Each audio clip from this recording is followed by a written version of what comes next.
The doubts related to the projectile, as I have discussed, I think till question 25. The last question was,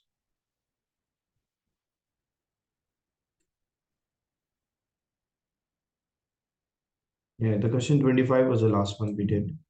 Then question 30, 31, and 38. So in question 30, firework is launched into the air and it explodes once it reaches a maximum height. The firework is designed to explode at a maximum height of 350. Show that the vertical component of the velocity is about 80 meter per second. So how we can, like, if this was the velocity will have two component, the horizontal component and vertical component. And we have to show this vertical component is about 80. The maximum height reached by this projectile, that's equal to 350 meter. So whenever a projectile is launched upward, its expression or it will decelerate according to gravity. So A is equals to minus G. And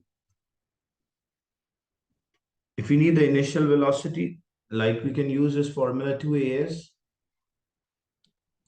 equal v square minus u square, where 2 acceleration, that is deceleration due to gravity 9.8, and the distance is equal to 350.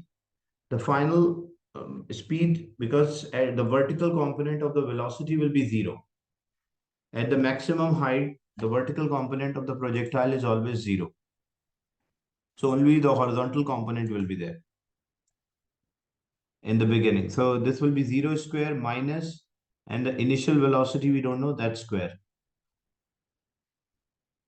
So when we simplify, this negative sign will cancel with negative. So it will be under root 2 into 9.8 into 350.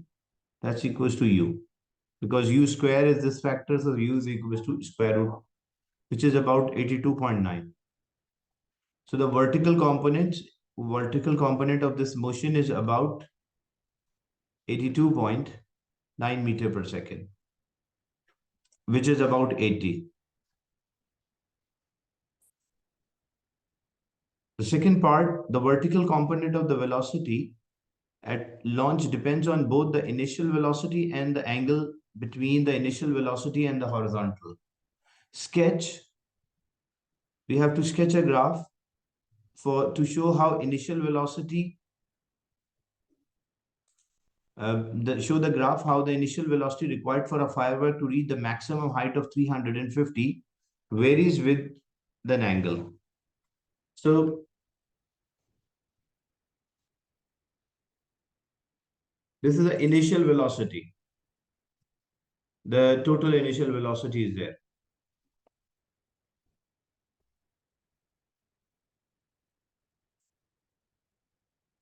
What is the relation between the initial velocity and the vertical component? Like example, if a projectile is launched with the initial velocity u.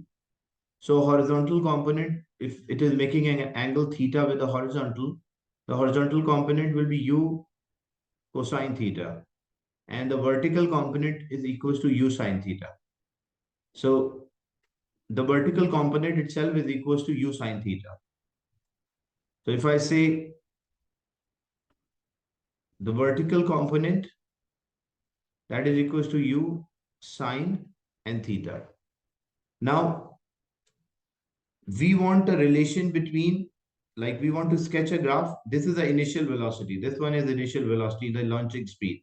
And how the initial velocity and angle are related to each other. Because we want to reach 350. So the vertical displacement is constant. So if the vertical displacement is constant, the vertical velocity should also be constant. Like the vertical component of the velocity should be same if we launch with any angle, but we want the vertical component to be same as we want the constant height of 350. The maximum height which we need, that should be 350. So this factor should be constant. Like the vertical velocity should be constant. So what is the relation when two quantities are multiplied? Like if I say x into y is equals to k. So what is the relation between x and y? So I can say x is equals to k over y, or x is inversely proportional to y. Means two quantities are inversely proportional to each other. Same thing, the vertical component of a velocity should be u sine theta. And this vertical component should not change because we want the same height. So what is the relation between the initial velocity and the angle?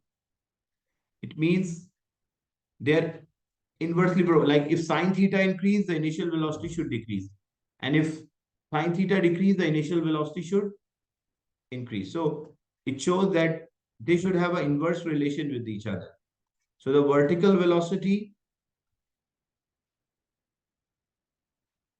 equals to u sine theta. We want the vertical velocity to be same for all the angles. So if I increase the angle, the value of the sine theta will increase. So what should happen to value of u? The value of the u should decrease. And this, because there should be some angle from the beginning. So when we sketch a graph for two quantities which are inversely proportional to each other, what will be the shape of the graph? It will be a curve. So you have to draw a curve here. And this value, because sine 90 is maximum, so when like sine 90 is 1, so at that case, the vertical velocity and initial velocity should be same. So this, the minimum value at 90 degree, you can label that, that should be about 83.9. So this value should be, why it is specifically 83.9? Because the vertical component of the velocity should be 83.9 when it reach, if we want the maximum height to be 350 meters.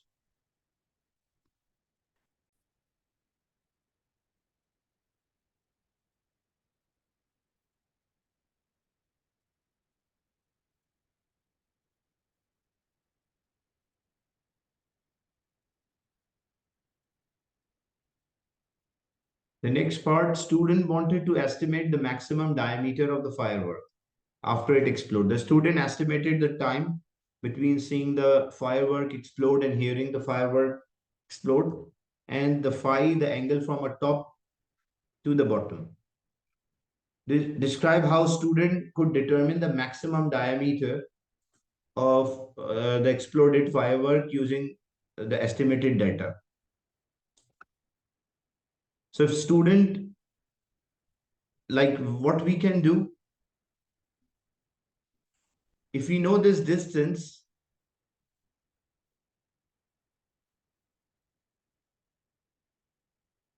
and we know the angle. So how much, if total is phi, this angle will be phi by 2. So if we know the distance and if we know the angle, what we can find this radius, like this part will be radius. And just radius will be multiplied by 2. What we will get? We will get diameter. So what we have to do, if we have the time and we know the speed of the sound, so we can use the formula speed is distance divided by time. So speed of a sound multiplied by time, that will give us the distance. So that is the distance between the firework and the observer. So that distance is known. Then phi is a total angle, but we don't need phi. We need half of it to make a right angle triangle. So the value of the phi must be half. Once we know the value of the phi by 2, like half of phi, and the d, so we can use a trigonometric ratio. This one is a perpendicular and base, so we can use tangent theta, which is perpendicular divided by base. Or in this case, the angle is phi by 2, so it will be tangent phi by 2 equals to perpendicular. What is the perpendicular? That's the radius, and base is this distance between the firework and the observer. So we use tan inverse. So tan inverse r by d will give us phi by 2, this angle. Or if we know the angle already, so if we know the angle, we multiplied by the distance, we will get the value for r. And after getting the value of r, we need diameter. So we just multiplied by 2 to get the diameter. So first, we have to get the distance by using a formula of speed. Speed is distance over time, so speed into time is equals to distance. Then we if we know the phi, we just divide by 2 to get half of it, and then use a trigonometric ratio tangent theta, which is perpendicular over base. So substitute the value, will work out the radius, and radius, to get the diameter, we just multiplied by 2.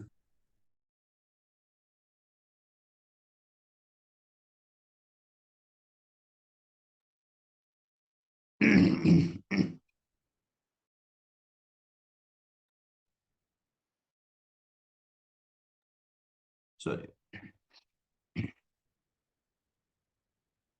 This was question 30.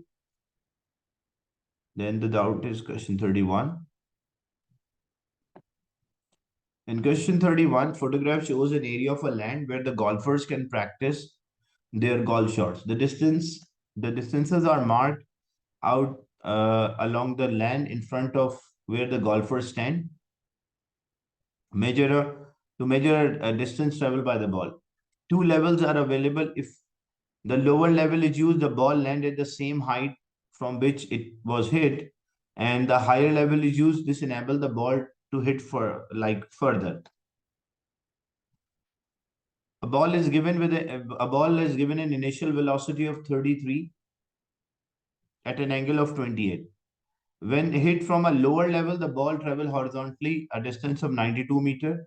You uses a higher level, it increases to 10 meter more. Deduce whether the upper level is at a height of 4.5 meter would be sufficient to produce an increase. And you should ignore any air resistance. So whenever we are solving a question related to the projectile, we always ignore the air resistance. We consider there is no air resistance active. So first, what we will do, we'll find the initial, vertical and horizontal. That will always be the first thing you will do whenever a projectile question is there. So the initial speed is 33. The launching angle is 28. So this will have two components, the horizontal component and vertical. The horizontal component will be equal to 33 cosine 28, and the vertical component will be 33 sine 28. These are the two components of the velocity. The ball, when it because when we hit from the lower level, it lands on the same at the same height. But when we hit from a upper level, it lands below the position where we hit and travel more than what from the lower level. So we have to deduce whether the distance between the lower level and the upper level is about 4.5 meter. Would be sufficient to give. Like we just estimate if this distance is 4.5, what will be the height? Like what will be the range of it?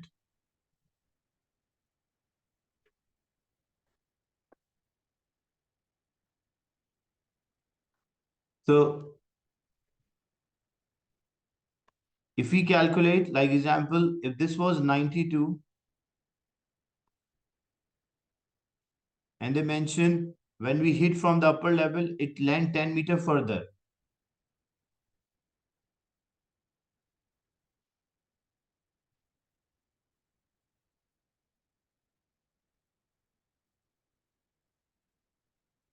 So if 92, if it hit from the upper level, it will be 102.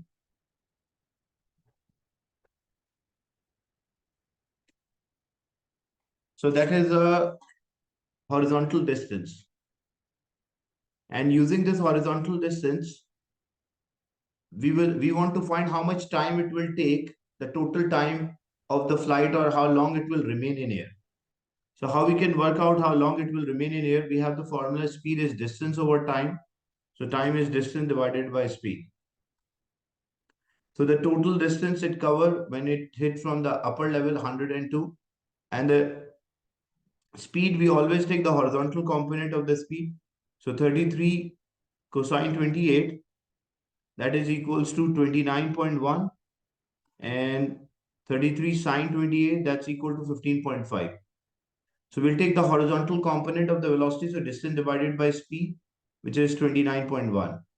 So the total time is about 3.5 seconds. Now we know that the total time is 3.5 seconds. Now how we can work out from what level, like from, if we know the total time of this projectile and we want to find the displacement from the origin, like from the launching position.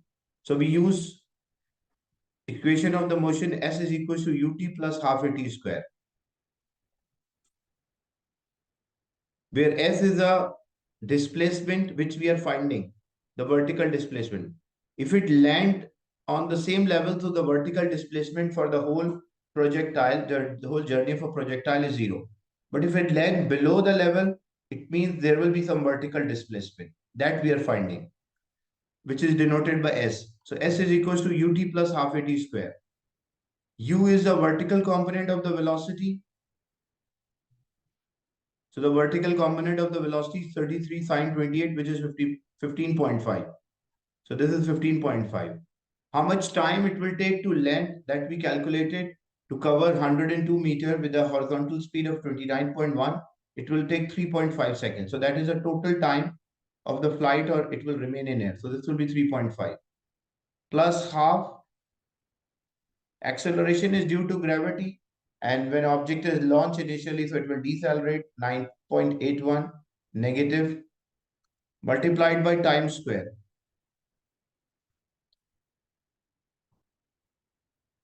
So this will be 3.5 and square.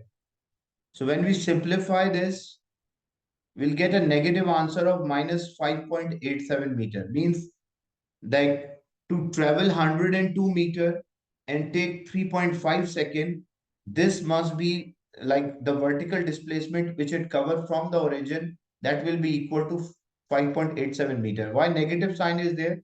The negative sign shows that that is below the origin. If it land above the origin, like a projectile is launched and land above the origin, then the vertical height will come out as positive. But it's landing below the origin or the position where we launch, that's why we'll get a negative answer. So it's a vertical displacement. So this, we have to compare that this vertical height. Here, why we are taking the full time? Because we want to find what will be the displacement when it land on the ground. That's why we are taking the full time. We are not finding the time to reach the maximum height. We are not finding. Otherwise, first, if I find the time to reach the maximum height, then this will be the total time to be on the same level, and this will be the extra time. So I have to do in three parts. So this question will be difficult to do or solve in three parts. That's why whenever such question is there, the same question, Taha, I remember you sent to me. Like, remember, whenever you're launching a projectile and it lands below the origin or above the origin, in that case, because otherwise what you have to do, first you have to find time to reach the same level and this extra time.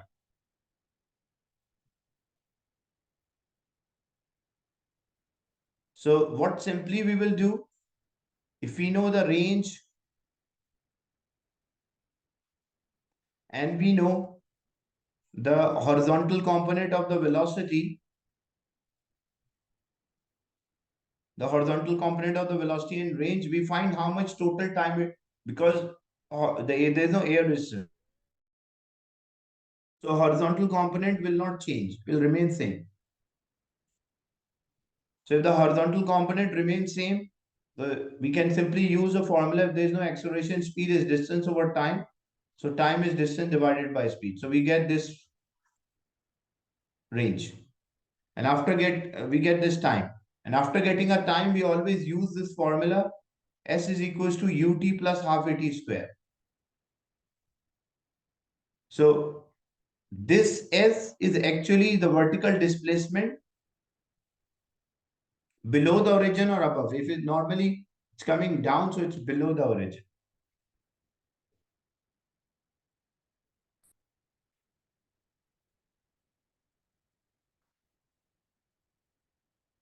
Then this is about the trajectory, like why, what is the effect of air resistance on the range as well as the vertical height reached.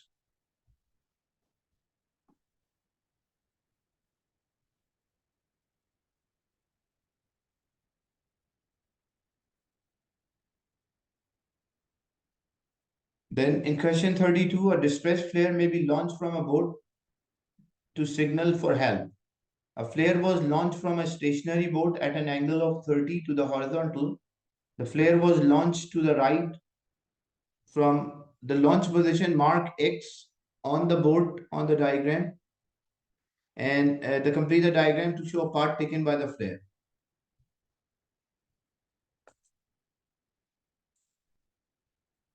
So same thing, for example, if this was a question and they ask what is the distance above the sea level this projectile is launched, and if we know the range and if we know the total time, so again we'll use this formula S is equals to ut plus half at square to know what from what height it is being launched. If the projectile does not land to the same level, we can use this formula. The vertical component workout displacement. The maximum height of the flare above the launch is 42 meters. Show that the flare was launched at a speed of about 60.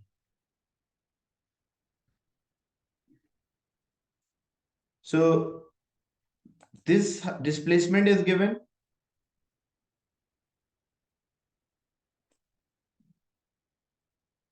The maximum height above the launch position. So means if this was a trajectory, the maximum height is given. That is 42 meters.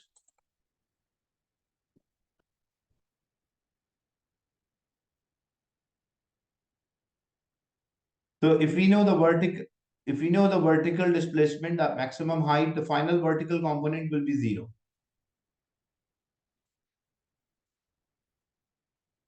So we can work out the initial vertical component example, that is u. So we can use the formula that 2as equal v square minus u square. So 2, and it is moving against the gravity, so minus 9.81. The vertical height is 42. Final vertical is 0 and initial we don't know. So first using this, we work out the initial velocity. But that is the initial vertical velocity. From initial vertical velocity, we'll work out the initial velocity.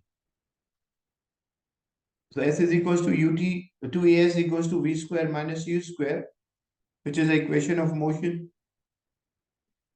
When we simplify, the vertical component will come out as 28.7 meter per second. That's a vertical component. That's not the initial velocity, like this component. Now, if we say the initial velocity, like if this was the vertical component, so vertical component is u sine theta. So actually, u sine theta is equals to 28.7. This the vertical component is u sine theta, the initial vertical, and we want to find this u. And angle, the launching angle is 30. So u is equals to 28.7 divided by sine 30. So when we divide, this will give us the initial velocity. So there's a difference between initial. So there's a difference between initial velocity and initial vertical velocity.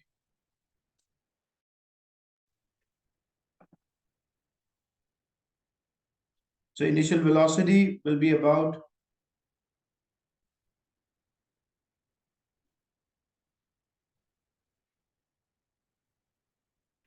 57.4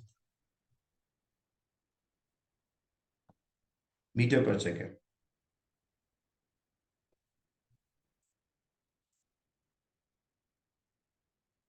The flare was visible from a maximum distance of 8 kilometers. A rescue boat was 8.2 kilometers from the boat in distress. Determine whether the flare traveled a sufficient distance To be visible from a rescue boat, you should assume that the flare was launched in the direction of the rescue boat.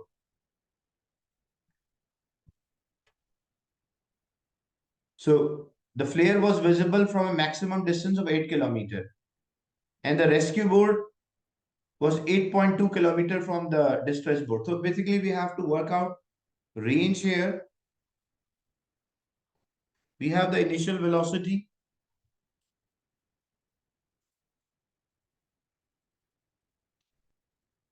and if you want to find the time from the vertical component, if you want to find the total time of the flight, and you consider that it land the same level, then you can also use this equation S is equals to ut plus half at square. You can use that equation. But what displacement you will substitute? Vertical displacement is zero because if it lands to the same level.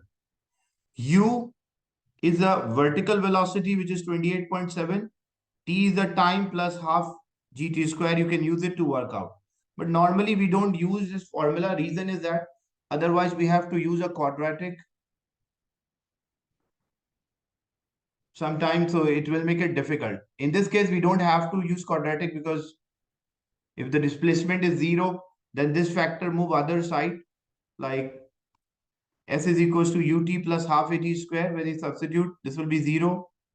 This is 28.7 t plus half 9.81 and then t square. Negative. This will move other side, so this will be minus 28.7 t is equals to minus 4.9 t square because 9.8 divided by 2. Negative will cancel with negative. T will cancel with 1 of the square. So 28.7 divided by 4.9, that will give us the time it will take to for the maximum range. This is one way of getting the total time of the flight. The second, normally we use the formula V is equals to U plus AT, where the final vertical is zero. Initial here we have, which is 28.7. We have the expression, which is 9.81. We find the time to reach the maximum height and total time will be double. So usually we use this method, but you can also use this equation to work out the total time of the flight. And after working out the total time of the flight, to work out the range is speed multiplied by time. So horizontal speed, so range will be equal to horizontal speed, which is u cosine theta into total time of the flight. So u was 57, cosine 30, and total time of the flight, that is 5.85. Like how much time it will remain in air. So that is about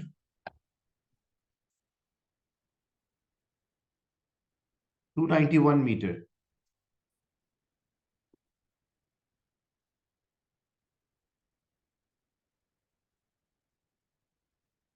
So 291 meter, it will travel horizontally, or we can say 0.2 meter or 0.29 meter or about 0.3 meter. So it will be visible.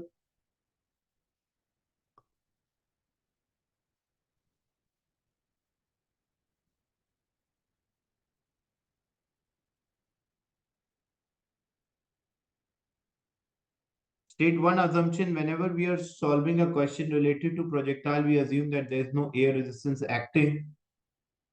That is always the case whenever we are solving a question related to projectile.